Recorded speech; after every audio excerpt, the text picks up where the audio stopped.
Audio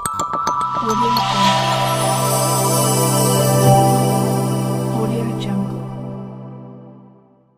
ವಿಶೇಷ ಚೇತನರ ವಾರ್ತೆಗೆ ಸ್ವಾಗತ. ಸ್ನೇಹಿತರೆ, ಭಾಳಷ್ಟು ಮಂದಿ ಕಾರುಗಳಲ್ಲಿ, ಬಸ್ಸುಗಳಲ್ಲಿ ಮತ್ತು ರಿಕ್ಷಾ ಹಾಗೂ ತಮ್ಮ ಸ್ವಂತ ತ್ರಿಚಕ್ರ ವಾಹನಗಳಲ್ಲಿ ನೀವು ಪ್ರಯಾಣ ಮಾಡಬೇಕಾದ್ರೆ ಟೋಲನ್ನು ಸಂಗ್ರಹ ಮಾಡುವುದು ನೋಡಿದ್ದೀರಾ. ಅದೇ ಟೋಲಿಗೆ ಸಂಬಂಧಪಟ್ಟಂತೆ ಇದೀಗ ಒಂದು ಸುದ್ದಿ ಬರ್ತಾ ಇದೆ. ಆ ಸುದ್ದಿನ ನಿಮಗೆ ತಿಳಿಸ್ತಾ ಹೋಗ್ತೀನಿ. ನಮ್ಮ ಚಾನಲ್ ಸಬ್ಸ್ಕ್ರೈಬ್ ಆಗಿಲ್ಲ ಅಂದರೆ ಈಗಲೇ ಸಬ್ಸ್ಕ್ರೈಬ್ ಮಾಡಿಕೊಂಡು ಈ ವಿಡಿಯೋಗೆ ಲೈಕ್ ಕೊಡಿ, ಪ್ರತಿದಿನ ಶೇರ್ ಮಾಡಿ, ಪ್ರತಿದಿನ ನಮ್ಮ ಚಾನಲನ್ನು ಇದೇ ರೀತಿ ವಾಚ್ ಮಾಡಿ. ಕೇಂದ್ರ ಸರ್ಕಾರದ ಇದು ಸುದ್ದಿಯಾಗಿದ್ದು, ಶ್ರೀಯುತ ಕೊಡೆಕಲ್ ಶಿವಪ್ರಸಾದ್ ಅವರು ನಮಗೆ ಸುದ್ದಿಯನ್ನು ಕಳಿಸಿದ್ದಾರೆ. ಸ್ನೇಹಿತರೆ, ಸುದ್ದಿ ಏನಪ್ಪ ಅಂದರೆ, ವಿಕಲಚೇತನರ ಕಾರಿಗೆ ತೆರಿಗೆ ವಿನಾಯಿತಿ ಕಡ್ಡಾಯ ಅಂತೇಳ್ಬಿಟ್ಟು ಅವರು ಒಂದು ಸುದ್ದಿಯನ್ನು ಕಳಿಸಿದ್ದಾರೆ. ಆಟೋಮೆಟಿಕ್ ಟ್ರಾನ್ಸ್ಮಿಷನ್ ಕಾರುಗಳು ವಿಕಲಚೇತನರ ಮಾಲೀಕತ್ವಕ್ಕೆ ತೆರಿಗೆ ವಿನಾಯಿತಿ ಅರ್ಹತೆ ಇದೆ ಎಂದು ನ್ಯಾಯಾಲಯ ಹೇಳಿದೆ. ಈ ವರ್ಷದ ಆರಂಭದಲ್ಲಿ ತಮಿಳುನಾಡು ಸಾರಿಗೆ ಆಯುಕ್ತರು ತೆರಿಗೆ ವಿನಾಯಿತಿ ನೀಡಲು ನಿರಾಕರಿಸಿದ ಆದೇಶವನ್ನು ಹೈಕೋರ್ಟ್ ರದ್ದುಗೊಳಿಸಿದೆ ಮತ್ತು ಸಮಸ್ಯೆಯನ್ನು ಮರುಪರಿಶೀಲಿಸುವಂತೆ ಅಧಿಕಾರಿಗಳಿಗೆ ನಿರ್ದೇಶನ ನೀಡಿದೆ.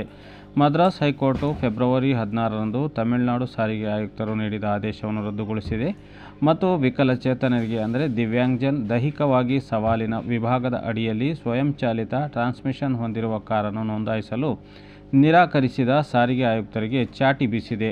ಅದರ ಪರಿಣಾಮವಾಗಿ ವಿಕಲಚೇತನರಾಗಿದ್ದ ಕಾರು ಮಾಲೀಕರಿಗೆ ತೆರಿಗೆ ವಿನಾಯಿತಿ ಹಾಗೂ ಇನ್ನಿತರ ಸೌಲಭ್ಯಗಳು ತಪ್ಪಿಸಲು ಸಹಾಯ ಆಗಿದೆ ಎಂದು ಪ್ರಕಟಣೆ ತಿಳಿಸಿದೆ.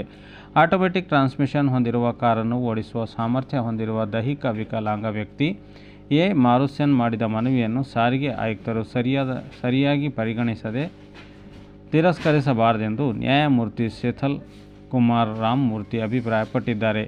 ಇತ್ತೀಚಿನ ಮಾರ್ಗಸೂಚಿಗಳ ಪ್ರಕಾರ ಡಿಸೆಂಬರ್ 26, 1976ರಂದು ಹೊರಡಿಸಲಾದ ಜಿಒ ತೆರಿಗೆ ವಿನಾಯಿತಿಯ ಲಾಭವನ್ನು ವಿಶೇಷವಾಗಿ ವಿನ್ಯಾಸಗೊಳಿಸಿದ ಅಥವಾ ಅಂಗವಿಕಲರ ಬಳಕೆಗಾಗಿ ಅಳವಡಿಸಿದ ಮೋಟಾರು ವಾಹನಗಳಿಗೆ ಮಾತ್ರ ನಿರ್ಬಂಧಿಸಿದೆ ಎಂದು ನ್ಯಾಯಾಧೀಶರು ಹೇಳಿದರು. ಆದರೆ ಆ ಸಮಯದಲ್ಲಿ ಸ್ವಯಂಚಾಲಿತ ಪ್ರಸರಣ ವಾಹನಗಳು ಇರಲಿಲ್ಲ. ಭಾರತದಲ್ಲೀಗ ಆಟೋಮೆಟಿಕ್ ಗೇರ್ ಸೌಲಭ್ಯದ ಕಾರುಗಳು ಲಭ್ಯವಿದೆ. ಈಗ ಅಂತಹ ವಾಹನಗಳು ಸಾಮಾನ್ಯವಾಗಿವೆ. ಆದ್ದರಿಂದ ಅನಗತ್ಯ ವಿವಾದಗಳನ್ನು ಉಂಟು ಮಾಡುವಂತಿಲ್ಲ ಎಂದು ಸಾಂವಿಧಾನಿಕ ಪೀಠ ಹೇಳಿದೆ. ವಾಹನದ ವಿನ್ಯಾಸವನ್ನು ಬದಲಾಯಿಸದೆ ಕೆಲವು ಅಂಗವಿಕಲ ವ್ಯಕ್ತಿಗಳು ಚಾಲನೆ ಮಾಡಲು ಸ್ವಯಂಚಾಲಿತ ಪ್ರಸರಣ ಹೊಂದಿರುವ ವಾಹನಗಳು ಸೂಕ್ತವೆಂದು ಮೋರ್ತ್ ತೀರ್ಮಾನಿಸಿದೆ ಎಂಬುದು ಸ್ಪಷ್ಟವಾಗಿದೆ ಎಂದು ಮದ್ರಾಸ್ ಹೈಕೋರ್ಟ್ ಅಭಿಪ್ರಾಯಪಟ್ಟಿದೆ. ಈ ಬಗ್ಗೆ ಕೇಂದ್ರ ರಸ್ತೆ ಸಾರಿಗೆ ಮತ್ತು ಹೆದ್ದಾರಿ ಸಚಿವಾಲಯ ನವೆಂಬರ್ 13, 2020ರಂದು ಸಾರಿಗೆ ಕಾರ್ಯದರ್ಶಿಗಳು ಮತ್ತು ಎಲ್ಲ ರಾಜ್ಯಗಳ ಮತ್ತು ಕೇಂದ್ರಾಡಳಿತ ಪ್ರದೇಶದ ಆಯುಕ್ತರಿಗೆ ಪತ್ರ ಬರೆದಿದೆ. ದಿವ್ಯಾಂಗಜನ್ ವರ್ಗದ ಅಡಿಯಲ್ಲಿ ಸ್ವಯಂಚಾಲಿತ ಗೇರ್ಗಳೊಂದಿಗೆ ವಾಹನಗಳನ್ನು ನೋಂದಾಯಿಸಿ ಸ್ವಯಂಚಾಲಿತ ಗೇರ್ ಹೊಂದಿರುವ ವಾಹನಗಳು ಸೂಕ್ತವೆಂದು ಪರಿಗಣಿಸಲಾಗಿದೆ ಎಂದು ತಿಳಿಸಿ ವ್ಯರ್ಥವಾದ ತಕರಾರುಗಳನ್ನು ಎಬ್ಬಿಸಬಾರದೆಂದು ಈ ಮೂಲಕ ಖಡಕ್ ಆಗಿ ಸೂಚನೆ ನೀಡಿದೆ. ವಾಹನವನ್ನು ಬದಲಾಯಿಸದೆ ಹಲವು ದಿವ್ಯಾಂಗರು ಚಾಲನೆಗೊಳ್ಳಬಹುದಾದ ದಿವ್ಯಾಂಗರಿಗೆ ಅನುಕೂಲವಾಗುವಂತೆ ಅಮಾನ್ಯವಾದ ಕ್ಯಾರೇಜ್ ವಾಹನಗಳಿಗೆ ಸಂಬಂಧಿಸಿದಂತೆ ರಾಜ್ಯ ಸರ್ಕಾರಗಳು ಒದಗಿಸುವ ವಿವಿಧ ವಿನಾಯಿತಿಗಳು, ಸೌಲಭ್ಯಗಳು ಮತ್ತು ಪರಿಹಾರಗಳನ್ನು ದಿವ್ಯಾಂಗಜನರ ಒಡೆತನದ ಈ ವಾಹನಗಳಿಗೆ ವಿಸ್ತರಿಸಬಹುದು ಎಂದು ಮೋರ್ಥ ಪತ್ರದಲ್ಲಿ ತಿಳಿಸಲಾಗಿದೆ. ಪತ್ರದ ವಿಷಯಗಳನ್ನು ಹೊರತೆಗೆದ ನಂತರ ನ್ಯಾಯಾಧೀಶರು ಹೀಗೆ ಹೇಳಿದರು. ಸ್ವಯಂಚಾಲಿತ ಟ್ರಾನ್ಸ್ಮಿಷನ್ ಹೊಂದಿರುವ ವಾಹನವನ್ನು ಬದಲಾಯಿಸದೆ ಕೆಲವು ಅಂಗವಿಕಲರು ಚಾಲನೆ ಮಾಡಲು ಸೂಕ್ತವೆಂದು ತೀರ್ಮಾನಿಸಿದೆ. ಸಾರಿಗೆ ಇಲಾಖೆ ಅಧಿಕಾರಿಗಳು ಈ ಅಂಶವನ್ನು ಗಮನಿಸದೆ ಗೊಂದಲ ಸೃಷ್ಟಿ ಮಾಡಿದ್ದಾರೆ ಎಂದು ಹೈಕೋರ್ಟ್ ಅಭಿಪ್ರಾಯಪಟ್ಟಿದೆ.